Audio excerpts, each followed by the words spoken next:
Hello मेरे प्यारे साथी, नमस्कार। स्वागत है आपका अपने परिवार अंकित एजुकेशन अड्डा पर। आज हम बात करने वाले हैं आपके उत्तर प्रदेश पात्रता परीक्षा 2018 के बारे में। बिल्कुल डिटेल सॉल्यूशन देखेंगे। इसमें हम जो अपना सीरीज़ में बढ़ता हुआ क्रम चल रहे हैं, 2011 से अब तक के हमने सारे प्रश्न पत्र कवर कर लिए हैं। और आज जो है हम डेली की तरह बिल्कुल लेवल 1 to 5 के लिए ईवीएस जो है हमारा पर्यावरण स्टडीज से रिलेटेड जो क्वेश्चन पूछे जाते हैं उनकी हम बात करेंगे। और टॉप 30 प्रश्न इसमें रखे गए हैं। आपको पता है यूपी टेट में आपके 30 क्वेश्चन ये पूछे जाते हैं। बहुत ही शानदार प्रश्नों का संग्रह है। जो भी आपके क्वेश्चन पूछे गए थे 2018 में, हम उसका डिटेल सॉल्यूशन देखने वाले हैं। तो अंत तक बने रहिएगा और साथ ही साथ अपना स्कोर बताइएगा कि आपको 30 प्रश्न में से कितने प्रश्न आए थे। अपना स्कोर बताना है, 30 में आउट ऑफ 30 आपके कितने बने हैं। चलिए, और अपना तैयारी को करते रहिए क्योंकि आपको समय बहुत कम है। अभी हम ये आपका ईवीएस का प्रैक्टिस सेट ला रहे हैं, तो कुछ ही दिनों में जैसे ही हम आपका सीडीपी का और मैथ का भी प्रैक्टिस सेट लाने की कोशिश करेंगे। और सारे के सारे जो आपके टीचिंग एग्ज़ाम में हिंदी से रिलेटेड क्वेश्चन पूछे जाते हैं उसकी भी कोशिश करने वाले हैं कि वो भी आपको साथ ही साथ लेकर चलें। चलो, अब बढ़ते हैं हम पहले प्रश्न की ओर। तो यहाँ पर हमारा पहला प्रश्न है कि इनमें से कौन वर्तमान राष्ट्रीय महिला आयोग की अध्यक्ष हैं। देखो, अब ये क्या है, उस समय का वर्तमान का ये क्वेश्चन है। मतलब जब ये क्वेश्चन पूछा गया था तो उस समय हम बात करें तो ये कौन थी, इनमें से अब कोई नहीं है। लेकिन पहले का है, आपको याद रख लेना है कि पहले कौन थी, रेखा शर्मा। ऑप्शन बी इसका राइट है, यानी कि पहले कौन थी, बी रेखा शर्मा। देखो यहाँ पर पढ़कर देख लें। राष्ट्रीय महिला आयोग भारतीय संसद द्वारा 1990 में पारित अधिनियम के तहत जनवरी 1992 में गठित एक सांविधिक निकाय है। इसकी वर्तमान अध्यक्ष जो है रेखा शर्मा है। इन्हें इस पद पर 9 अगस्त 2018 को नियुक्त किया गया था। अब एक चीज़ और याद रखना, अभी ये वर्तमान नहीं है, तत्कालीन वर्तमान थी, क्योंकि जिस समय ये क्वेश्चन पूछा गया था उस समय रेखा शर्मा थी। ठीक है, तो ये चीज़ याद रखेंगे। तो इतना चीज़ समझ में आ गई होगी। लेकिन आपको एक चीज़ और याद रखना है, तत्कालीन वर्तमान में रेखा शर्मा थी, लेकिन प्रेजेंट अभी हम 2026 की बात कर रहे हैं। तो इस समय अगर हम बात करें तो विजया रहाटकर, विजया किशोर रहाटकर, किशोर और रहाटकर। क्योंकि आपको याद रखना है, जो भी आपका करंट अफेयर है उससे रिलेटेड क्वेश्चन बन सकता है, एक या दो, तो आपको याद रखना है। और ये सुपर टेट में भी सेम क्वेश्चन पूछा गया था, उसमें भी आंसर हमारा क्या था, रेखा शर्मा था। लेकिन प्रेजेंट में आपको यही याद रख लेना है। चलो आगे बढ़ते हैं, सेकंड क्वेश्चन की बात करते हैं। तो लोकसभा और राज्यसभा की संयुक्त बैठक किसके द्वारा आहूत की जाती है, बुलाता कौन है। राष्ट्रपति, लोकसभा के अध्यक्ष, संसद, या आपको बात करेंगे राज्यसभा के सभापति। तो इनमें आपका राइट आंसर जो होगा वो होगा ऑप्शन नंबर ए, राष्ट्रपति बुला सकता है। यानी कि आपको बताएं, जो राष्ट्रपति है वो संयुक्त बैठक बुला सकता है, रोक सकता है, स्थगित कर सकता है। ठीक है, ये चीज़ याद रखना।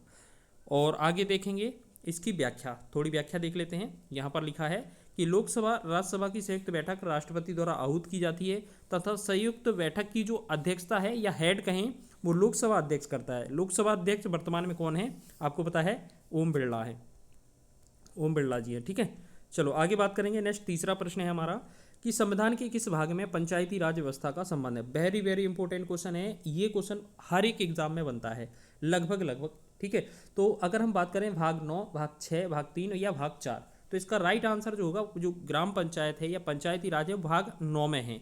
इसके बाद अगर आपसे नगर पालिका पूछा जाए, अगर आपसे नगर पालिका पूछा जाए, अगर आपसे नगर पालिका पूछा जाए, नगर पालिका, तो वो आपको याद रखना 9A में है। और आपसे एक और पूछा जा सकता है, सहकारी समिति, कई बार पूछा जाता है ना, सहकारी समिति, तो ये आपका 9B में है। ठीक है, ये चीज़ याद रखेंगे। चलो इसके साथ साथ आपको याद रखना है, यहाँ पर ये भाग 3 की बात करेंगे तो फंडामेंटल राइट्स हैं, यानी कि मौलिक अधिकार हैं, मौलिक अधिकार, मौलिक अधिकार हो जाएंगे। और आपका जो भाग 4 है उसमें आपके डीपीएसपी हैं, डीपीएसपी जिसे हम बोलते हैं राज्य के नीति निर्देशक तत्व। चलो अब इसकी डिटेल देखेंगे। तो यहाँ संविधान के भाग 9 में क्या है, पंचायती राज है, बस इतना चीज़ याद रखिएगा आप। नेक्स्ट बात करेंगे हम, अगला लिखा है हमारा चौथा प्रश्न, लिखा है 74वें संविधान संशोधन का संबंध किससे है। ग्रामीण स्थानीय स्वशासन से, शहरी स्थानीय स्वशासन से, संसद, राष्ट्रपति की शक्तियाँ या संसद की शक्तियाँ। तो इसमें से हमारा आंसर क्या हो जाएगा, आपका होगा ऑप्शन नंबर 20 का राइट आंसर हो जाएगा। 74वां संविधान संशोधन 1992 में हुआ था। ठीक है, अच्छा, एक चीज़ और क्वेश्चन पूछा जा सकता है, यहाँ से पहले आपका ग्रामीण स्थानीय स्वशासन विकल्प दिया है, तो ये आपका 73वां संविधान संशोधन हो जाएगा। ये आपका ग्राम पंचायत से रिलेटेड था, ये आपका नगर पंचायत से या शहरी पंचायत से रिलेटेड था। तो 74वां किससे है? नगर से है। 73वां किससे है? ग्राम पंचायत से है। 1992 में ये हुए थे, याद रखेंगे।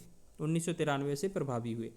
नेक्स्ट हम बात करेंगे व्याख्या की। तो 74वां संविधान संशोधन है वो शहरी स्थानीय निवास एवं नगर पालिकाओं से संबंधित है। इस संशोधन के अंतर्गत पंचायत, नगर परिषद एवं नगर जैसी संस्था में 33% जो आरक्षण है इन्हें दिया गया है। चलिए नेक्स्ट क्वेश्चन की बात करें। 5वां क्वेश्चन है, किस गैस को वर्षा के पानी में घुलने से वर्षा का पानी अम्लीय हो जाता है? हाइड्रोजन परऑक्साइड या हाइड्रोजन मोनोऑक्साइड, कार्बन डाइऑक्साइड या सल्फर डाइऑक्साइड? तो इसका आंसर जो होगा वो हो जाएगा sulphur dioxide. Option number D इसका राइट आंसर हो जाएगा। चलिए आगे बढ़ते हैं नेक्स्ट क्वेश्चन की ओर। चलो इसमें हम डिटेल देखते हैं। सल्फर डाइऑक्साइड गैस वर्षा के पानी में घुलने के से वर्षा का पानी अम्लीय हो जाता है। चलो आगे बात करेंगे। भारतीय संविधान में विधि का शासन का जो विचार है वो कहाँ से लिया है? अमेरिका से, इंग्लैंड से, स्विट्जरलैंड से या आयरलैंड से? तो इसका जो आंसर हो जाएगा वो हो जाएगा हमारा इंग्लैंड से। ऑप्शन नंबर बी इसका राइट आंसर हो जाएगा। चलिए इसकी थोड़ी व्याख्या देख लेते हैं। चलो यहाँ पर लिखा है कि भारतीय संविधान में विधि का शासन इंग्लैंड से लिया गया। ब्रिटेन से अन्य स्रोत तो देख लीजिए, जैसे संसदीय शासन प्रणाली बहुत ही महत्वपूर्ण है, और एकल नागरिकता याद रखेंगे, बहुत ही महत्वपूर्ण है, इंपॉर्टेंट हो जाएगा आपका क्वेश्चन। नेक्स्ट है आपका 7वां क्वेश्चन कि लोकसभा के चुनाव हेतु अधिसूचना कौन जारी करता है? भारत का निर्वाचन आयोग, राष्ट्रपति, गृह मंत्रालय या लोकसभा सचिवालय? तो इसका जो आंसर होगा वो हो जाएगा आपका ऑप्शन नंबर ए, भारत का निर्वाचन आयोग। ठीक है, भारत का निर्वाचन आयोग याद रखेंगे। ऑप्शन नंबर ए इसका राइट आंसर हो जाएगा। आगे बढ़ेंगे, इससे पहले हम इसकी डिटेल देखेंगे कि भारत का निर्वाचन आयोग लोकसभा के चुनाव हेतु अधिसूचना जारी करता है तथा आकाशवाणी पर चुनाव प्रसार की सुविधा दिलवाता है। आगे देखेंगे। नेक्स्ट है 8वां प्रश्न कि लोकसभा की कार्यवाही के प्रथम घंटे को क्या कहा जाता है? सार्वजनिक काल, विशेषाधिकार, शून्यकाल या प्रश्नकाल? तो इसमें हम बात करेंगे, इसका राइट आंसर हो जाएगा प्रश्नकाल, इसका सही आंसर हो जाएगा। इसकी व्याख्या देखेंगे हम। थोड़ी सी व्याख्या है कि लोकसभा में कार्यवाही का पहला घंटा जो 11 से 12 बजे तक है इसे प्रश्नकाल कहा जाता है, जबकि राज्यसभा में कार्यवाही के पहले घंटे को शून्यकाल, 0 आवर कहते हैं, और प्रश्नकाल में सांसद विभिन्न सूचीबद्ध मुद्दों पर प्रश्न करते हैं, जिसकी शुरुआत राज्यसभा में 12 बजे से होती है। तो इस प्रकार डिटेल देखिएगा। चलिए इसी प्रकार सारे क्वेश्चनों की डिटेल है, आपको याद रख लेना है। वर्षा जल संग्रहण क्या है? प्रयुक्त जल का संग्रह और भंडारण, वर्षा जल का जमाव और भंडारण, पानी का वितरण या उपरोक्त में से कोई नहीं? तो आपको पता है लग ही रहा होगा कि वर्षा का संग्रहण, वर्षा के जल को इकट्ठा करना, तो ऐसा तो एक ही लग रहा है कि वर्षा का जल जमाव और भंडारण। तो ये आपका बी ऑप्शन इसका राइट आंसर हो जाएगा। चलिए इसकी व्याख्या देखते हैं थोड़ी सी। लिखा है कि वर्षा जल का जमाव और भंडारण वर्षा जल संग्रहण कहलाता है। बस चलिए आगे बढ़ें। नेक्स्ट क्वेश्चन है, भारतीय गैंडा कहाँ संरक्षित है? मतलब गैंडे से संबंधित जो पार्क होगा उसका अवस्थिति बताना है। Corbett national park, Kaziranga national park, Bandipur राष्ट्रीय उद्यान और गिर राष्ट्रीय उद्यान? तो इसमें हम बात करें तो इसका राइट आंसर जो होगा ऑप्शन नंबर बी इसका सही हो जाएगा। काजीरंगा राष्ट्रीय उद्यान एक सींग वाले गैंडे के लिए प्रसिद्ध है, जो कि आपका असम में है। ठीक है। अच्छा एक चीज़ और याद रखना, आपका असम में हो गया, इसके साथ साथ जिम कार्बेट आपका उत्तराखंड में है, और काजीरंगा ये आपका आंसर था, ये आपका असम में है। ठीक है। इसके बाद बांदीपुर आपका कर्नाटक में है। बांदीपुर आपका कहाँ है? ये आपका कर्नाटक में हो जाएगा, KR। उसके बाद गिर राष्ट्रीय उद्यान ये हमारा गुजरात में हो जाएगा, जो कि आपको पता है एशियाई शेरों के लिए प्रसिद्ध है। तो कार्बेट कहाँ पर है? उत्तराखंड। और काजीरंगा कहाँ है? असम। चलो ये चीज़ें याद रखना। अब इसकी डिटेल देख लें। भारतीय गैंडे के काजीरंगा नेशनल पार्क असम में संरक्षित है। यह उद्यान एक सींग वाले गैंडे, भारतीय गैंडा कह सकते हैं, इसके लिए विशेष रूप से प्रसिद्ध है। एक सींग के गैंडे केवल भारत में पाए जाते हैं, केवल भारत में पाए जाते हैं। चलो आगे बात करेंगे। नेक्स्ट है, निम्न में से कौन सा पारिस्थितिकी तंत्र में ऊर्जा का प्रवाह में संबंध नहीं है? मतलब इनमें से कौन सा ऐसा है कि जिसमें ऊर्जा का प्रवाह संबंध नहीं है? मतलब इसमें से कौन सा क्रम गलत है, बस इतना सा हमें आंसर बता देना है। तो अगर हम बात करें तो इसमें देखो, सबसे पहले उत्पादक, फिर अपघटा, फिर उपभोक्ता, या इसमें से अच्छा सही बताना है, क्योंकि क्रम तो जो होता है ना, पहले आपके होते हैं जो उत्पादक, उसके बाद उपभोक्ता होते हैं 3 टाइप के। ठीक है। उसके बाद आपका शीर्ष में जो होते हैं अपघटक होते हैं। अब देखो ये क्या है? अपघटक। और ये तीनों बीच में जो आएंगे वो क्या है? उपभोक्ता। ये क्या है? उपभोक्ता। और लास्ट में जो सबसे नीचे रहते हैं वो है उत्पादक। अब देखो कौन सा ऐसा क्रम सही है, देखो क्रम पूछा है ना, तो सबसे पहले उत्पादक है, फिर उसका बाद उपभोक्ता आना चाहिए, तो ये गलत हो जाएगा। अपघटक के बाद उपभोक्ता, ये वही गलत हो गया। उत्पादक के बाद उपभोक्ता, उपभोक्ता के बाद अपघटक, हाँ ये वाला सही है, बाकी ये भी गलत हो जाएगा। ठीक है, तो इस प्रकार सी ऑप्शन इसका राइट आंसर हो जाएगा। चलो यहाँ पर देखेंगे जो पारिस्थितिकी तंत्र है उसमें ऊर्जा का प्रवाह का सही संबंध है, पहले उत्पादक फिर उपभोक्ता फिर आपका अपघटक हो जाएगा। आगे देखते हैं कौन सी गैस ग्रीन हाउस गैस वातावरण में सबसे अधिक मात्रा में उपस्थित रहती है, प्रोपेन, एथेन, कार्बन डाइऑक्साइड या मीथेन। तो इसका जो आंसर होगा वो हो जाएगा हमारा कार्बन डाइऑक्साइड, CO2। CO2 इसका राइट आंसर हो जाएगा। ठीक है ना। चलो अच्छा, इसमें आप देखेंगे इसका थोड़ा डिटेल और देख लीजिए। Carbon dioxide green house gas में वातावरण में सबसे अधिक मात्रा में उपस्थित रहती है। अन्य ग्रीन हाउस गैसें जो ओजोन है, मीथेन है, क्लोरोफ्लोरोकार्बन है, नाइट्रस ऑक्साइड है या जलवाष्प में, ये भी पाई जाती हैं, लेकिन सबसे ज़्यादा आपको पता है कार्बन डाइऑक्साइड यहाँ वातावरण में पाई जाती है। आगे देखेंगे किस वर्णक की उपस्थिति के कारण पौधे हरे रहते हैं, तो कैरोटीनॉइड, एंथोसाइनिन, लाइकोपीन या क्लोरोफिल। आपको तो पता है जो पेड़ पौधे होते हैं उनकी पत्तियों में क्लोरोफिल पाया जाता है, ये एक पिगमेंट होता है जिसकी वजह से क्या है, ये जो पेड़ पौधे होते हैं इनकी पत्तियों का जो रंग है वो हरा होता है। तो यही क्वेश्चन हमसे पूछा गया था, तो क्लोरोफिल इसका आंसर हो जाएगा। चलिए इसकी डिटेल देख लेते हैं। क्लोरोफिल या इसे हम पर्णहरित बोल सकते हैं, एक प्रोटीन युक्त जटिल रासायनिक यौगिक है। पत्तों का हर रंग जो हरा रंग है इसी वर्णक के कारण होता है। क्लोरोफिल को फोटोसिंथेसिस पिगमेंट भी कहा जाता है, यानी कि प्रकाश संश्लेषी जो पिगमेंट है वर्णक भी कहा जाता है, क्योंकि प्रकाश संश्लेषण का मुख्य वर्णक होता है। और पौधे की कोशिकाओं में छोटी छोटी संरचनाएं होती हैं जिन्हें क्लोरीन प्लास्ट कहा जाता है, क्लोरोप्लास्ट कहा जाता है यहाँ पर। ठीक है, क्लोरीन प्लास्ट लिख सकते हैं या क्लोरोप्लास्ट। तो इस क्लोरोप्लास्ट में ही क्लोरोफिल मौजूद होता है, तो हम इसे क्लोरीन प्लास्ट या क्लोरोप्लास्ट कह सकते हैं।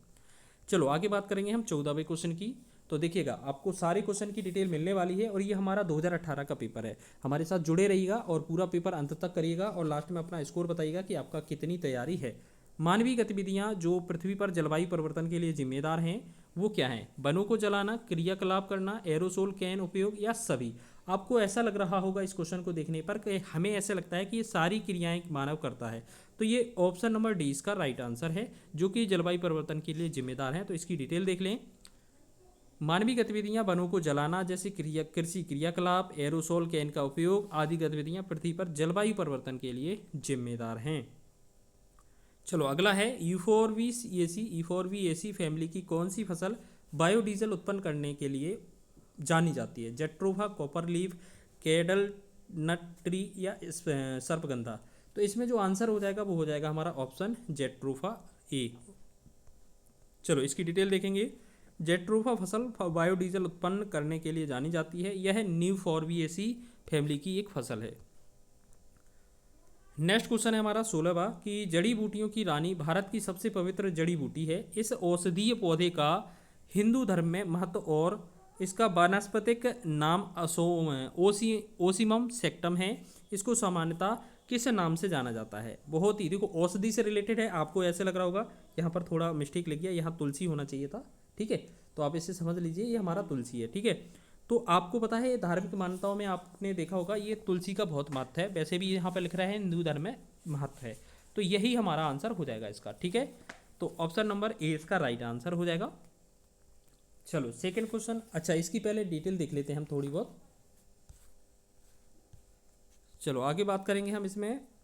जड़ी बूटियों की रानी भारत की सबसे पवित्र जड़ी बूटी है। इस औषधीय पौधे को हिंदू धर्म में महत्व और इसका वानस्पतिक नाम ओसीमम सेक्टम है। इसको सामान्यतः तुलसी के नाम से जाना जाता है। बहुत ही शानदार है।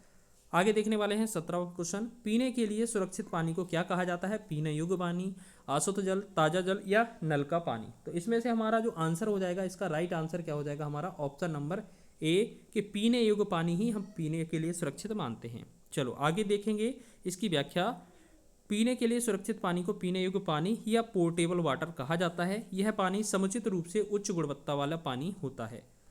आगे है हमारा 18वां प्रश्न। लिखा है वर्ष 1984 को भोपाल गैस त्रासदी निम्न में से किस गैस के रिसाव के कारण हुई थी? अब देखो आपने पीछे के पेपर देखे होंगे पिछले वाले, तो आपको ऐसा लग रहा होगा कुछ ना कुछ क्वेश्चन तो रिपीट हो रहे हैं। ये भी क्वेश्चन पूछा गया था और इससे पहले जो पंचायत वाला था वो भी क्वेश्चन था।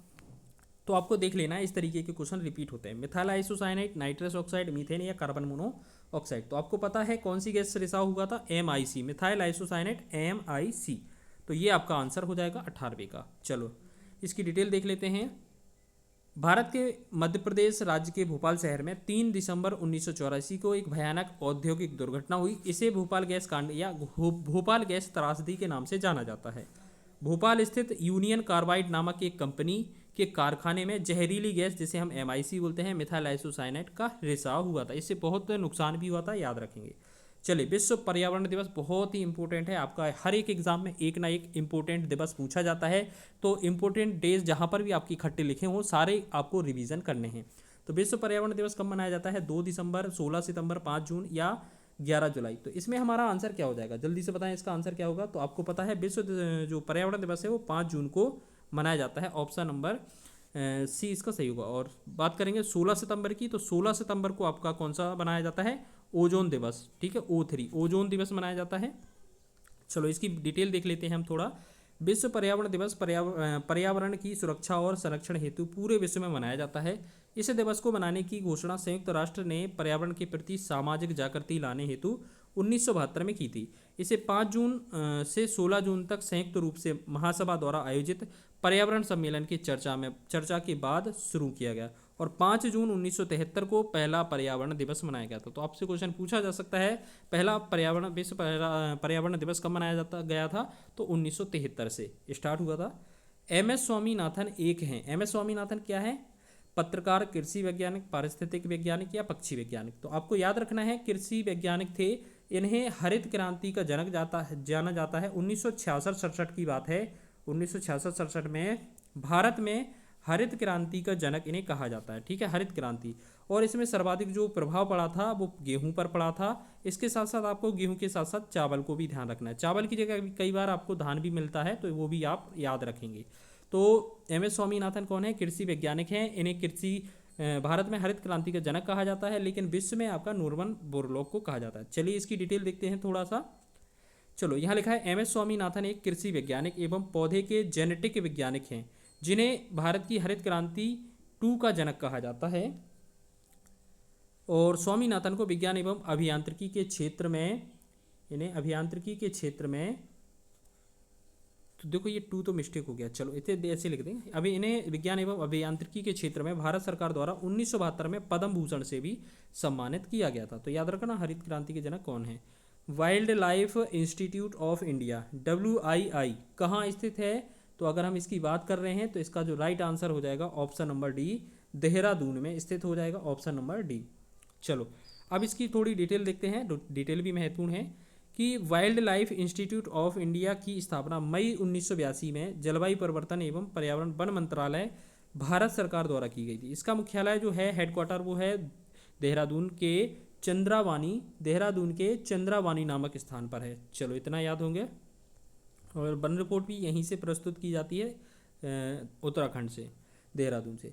22वां क्वेश्चन है कि प्रकाश संश्लेषण के दौरान हरे पौधे निम्न में से किसे सोख लेते हैं, helium, nitrogen, carbon dioxide, oxygen.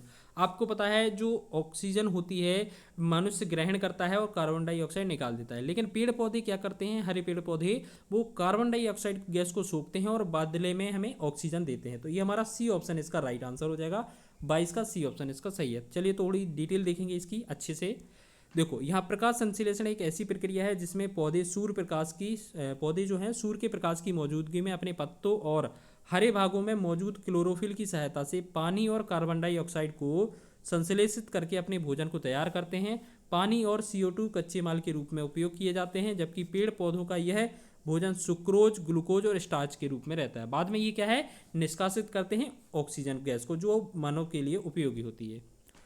अपशिष्ट उत्पादों को खाने वाले जीवों को क्या कहा जाता है, मृतक भक्षी, शाक भक्षी, मांस भक्षी या रसायन भक्षी। तो इसमें से हमारा आंसर क्या हो जाएगा, देखो अपशिष्ट का मतलब है सड़े गले, मरे वाले, बचे वाले, तो इन्हें मृतक भक्षी कहते हैं। ऑप्शन नंबर ए इसका राइट आंसर हो जाएगा। चलो यहाँ पर डिटेल देखते हैं। मृतक भक्षी जो है, अपघटक कह सकते हैं इन्हें हम, अपघटक या मृतक मच्छी कीड़े मकोड़े, जीवाणुओं और कवक जैसे छोटे प्राणी होते हैं जो मृत कार्बनिक सामग्री को और छोटे कणों में अंततः सरल पदार्थों में विघटित करते हैं। अपघटन प्रकृति की एक महत्वपूर्ण प्रक्रिया होती है ठीक है, तो ये याद रखना। चलो आगे बात कर लेते हैं। तप्त भौम जल से किस प्रकार की ऊर्जा प्राप्त होती है? जल विद्युत ऊर्जा, सौर ऊर्जा, या भूतापी ऊर्जा, या नाभिकीय ऊर्जा? तो इसमें से हमारा आंसर हो जाएगा भूतापी ऊर्जा, ऑप्शन नंबर सी इसका राइट आंसर हो जाएगा। चलिए देखते हैं डिटेल कि भूतापी ऊर्जा जो है, इस ऊर्जा को जियोथर्मल पावर कहते हैं। यह वह ऊर्जा है जिसे पृथ्वी में संग्रहित ताप से निकाला जाता है। यह भूतापी ऊर्जा ग्रह के मूल गठन से, खनिज के रेडियोधर्मी क्षय से और सतह पर अवशोषित और सौर ऊर्जा से उत्पन्न होती है। चलो आगे बढ़ते हैं। 16 घास के मैदान कहाँ पाए जाते हैं? पश्चिमी घाट में, हिमालय में, पूर्वी में, या विंध्याचल में? तो इसका जो आंसर हो जाएगा, 16 घास के मैदान पश्चिमी घाट में पाए जाते हैं, ऑप्शन नंबर ए इसका राइट आंसर हो जाएगा। तो इसमें ज़्यादा डिटेल है नहीं, तो आपको याद रखना है जो 16 मरुस्थल है या 16 घास के मैदान हैं वो पश्चिमी भाग में, और ये कहाँ, भारत में पाए जाते हैं। बस चलो भारत में है, ये याद रखेंगे। आगे देखते हैं, नेक्स्ट है हमारा भारत में पेलिकन। भारत में पेलिकन जो पक्षी हैं इनका प्रजनन करते हैं, ये कहाँ पर इनका केंद्र बनाया हुआ है? नेलापट्टू, कुथनकुलम, कोक्कारे बेलूर, या उपर्युक्त सभी? तो इसकी बात करेंगे तो नेलापट्टू, कुथनकुलम, कोक्कारे बेलूर, ये सभी जगह इन जो भारत में पेलिकन पक्षी हैं इनका प्रजनन केंद्र बनाया गया है। चलो अगर हम बात करें डिटेल की, तो यहाँ देखें भारत में पेलिकन पक्षी नेलापड्डू, कुथनकुलम, कुक्कारे बेलूर, नेल्लोर आदि स्थानों पर प्रजनन करते हैं। पेलिकन पक्षियों का सबसे बड़ा प्राकृतिक निवास स्थान भारत का आंध्र प्रदेश, या हम कहें नेल्लोर जिला रहा है। चलो आगे बात करते हैं 27वें क्वेश्चन की। आज थोड़ी डिटेल ज़्यादा थी, थोड़ा टाइम लग रहा है। मीना माता रोग ऐसी मछली खाने से होता है जिसमें अधिक मात्रा पाई जाती है? आर्सेनिक की, पारे की, कैडमियम की, या सभी की? तो अगर हम इसमें बात करेंगे तो इसका राइट आंसर हो जाएगा पारा की या मरकरी की। ठीक है, पारे की अधिकता से मीना माता रोग हो जाता है। अब देखो इसमें क्या है, अब यहाँ पर देखिएगा डिटेल अच्छी से है, याद पढ़ लेना। देखो मीना माता रोग पारा दूषित मछली का सेवन करने से फैलता है। अधिकांश उद्योगों में पारे की कार्बनिक तथा अकार्बनिक यौगिकों का उपयोग किया जाता है, जिन्हें अंत में बेकार पानी के साथ समुद्र या नदी में प्रवाहित कर दिया जाता है। जब मछलियां इस प्रकार जल में जाती हैं तो वे अधिक पारा युक्त चारा खाती हैं। जिस मछली में प्रति किलो भार का 1 मिलीग्राम से अधिक पारा रहता है वह खाने के लायक नहीं रहती। सबसे पहले 1953 में जापान में कुमामोटो प्रांत में क्यूशू शहर में ये हुई एक पारे से संबंधित घटना थी। चलो ये याद रखेंगे, थोड़ा बहुत डिटेल हिस्ट्री थी इसकी। ओजोन परत का अधिकतम ह्रास निम्न में से किस स्तर पर हुआ? उत्तरी ध्रुव पर, दक्षिणी ध्रुव पर, भूमध्य रेखा पर, या इनमें से कोई नहीं? तो इसका राइट आंसर हो जाएगा दक्षिणी ध्रुव पर। आपने देखा है दक्षिणी ध्रुव पर कौन है? अंटार्कटिका। तो हमने देखा था कि जो अंटार्कटिका है उसी पर तो हमारा ओजोन परत में छिद्र देखा गया था 1985 में, यही बात की गई थी ना। तो ये चीज़ देख लेना, आपको याद रख लेना है। चलो इसमें क्या है, इसमें ज़्यादा कुछ है नहीं। ओजोन परत का अधिकतम ह्रास दक्षिणी ध्रुव पर, या हम कहें अंटार्कटिका में हो रहा है। इनमें से कौन भारत का प्रथम मुख्य न्यायाधीश था? देखो फर्स्ट जो है मुख्य न्यायाधीश की बात की जा रही है। एम पतंजलि शास्त्री, मेहर चंद्र महाजन, हीरालाल जी कानियान और एच जे कानिया कह सकते हैं, या एस आर दास? तो हम इसकी बात करेंगे, इसमें 29 का राइट आंसर हो जाएगा हमारा ऑप्शन नंबर सी, हीरालाल जे कानिया।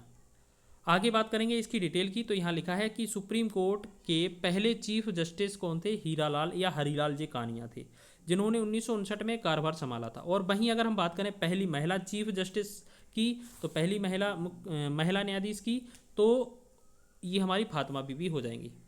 चलो आगे बात कर लेते हैं अंतिम प्रश्न की। रेड डाटा बुक, हमने पिछले सेटों में भी आपको इसका बारे में बताया था कि रेड डाटा बुक किससे संबंधित है? नदियों में प्रदूषण, घटता भूगर्भ जल स्तर, विलुप्ति के करीब जीव, या वायु प्रदूषण? तो हमने बताया था एक रेड डाटा बुक जो है वो IUCN इसके द्वारा जारी की गई एक पुस्तक है। इसमें क्या होता है, जो विलुप्त किए गई प्रजाति हैं, जीव जंतु हैं, पेड़ पौधे हैं, वनस्पतियां हैं, उनके बारे में बताया जाता है। तो विलुप्त के करीब जीव जो हैं इससे संबंधित हैं रेड डाटा बुक से। अब इसकी डिटेल देखिएगा, थोड़ा अच्छा डिटेल है। चलो दुनिया की प्राकृतिक संरक्षण की अंतर्राष्ट्रीय संस्था, जिसे हम IUCN कह सकते हैं, इसका फुल फॉर्म हो जाएगा international union for conservation of nature, ने अपने अधीनस्थ जो सर्वाइवल सर्विस कमीशन संस्था के द्वारा एक विशेष प्रकार की लाल किताब का प्रकाशन किया, जिसमें दुनिया के सभी प्रकार के जीवों की जानकारी है। दुनिया की प्रथम रेड डाटा बुक जो है वो 1 जनवरी 1972 को प्रकाशित हुई थी। अब तक 5 रेड डाटा बुक प्रकाशित हो चुकी हैं। तो देखिए पांचों बुक देख लीजिए कौन कौन सी हैं।